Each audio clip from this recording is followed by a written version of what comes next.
个风台来了，花莲、台东、甲宜兰的沿海地区是进入到风灾的状态。其中，这个花莲马太安溪的崩山湖发布着红色的警戒，周边的居民防快速来撤离。那台东富基渔港的大涌视线超过6米悬的爆发，台东县政府严阵以待。搁来是宜兰的乌石港，一透早就民众去沙坡看海影，场面惊险。预防性撤离。警察和国军同齐扶阿嬷爬救车的过程，搁险马跋倒。另外一边，行动无方便的是大人捡真细粒用桶甲扛出厝外，大家做伙将人飞轮椅扛去了医疗专车。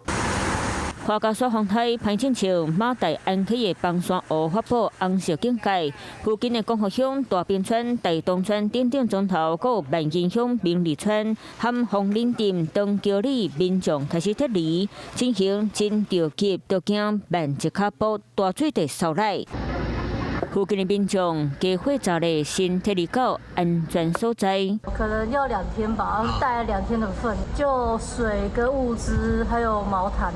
8000多个人，关务乡才11000多个人，等于他们3%都要撤离，所以我们现在政府在讲说，我们就用垂直式的一个撤离避难了。今日透早，花莲落大雨，虽然目前无危险性，不过就惊雨愈大，造成崩山湖灾情。花莲县府唔敢大肆全面戒备。镜头翕到台东富江渔港嘛线大海兴，甚至线超过6公尺悬，毛湖水流差流到大路。中央灾害应变中心嘛发布紧急警报。好了，不是全部。台东县府准备刷包开放民众来领，各当地里长嘛驶卡车来再刷包。拿60包而已都不够了，我们宁夏街整条都淹水。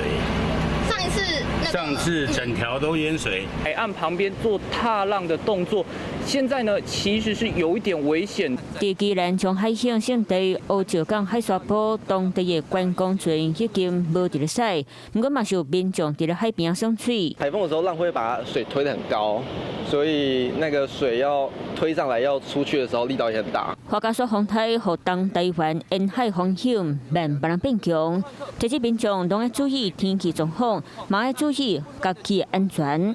Hello， 我是林仙怡。想要抢先掌握最及时的新闻资讯吗？赶快订阅、按赞、开启小铃铛，锁定华视新闻 YouTube 频道。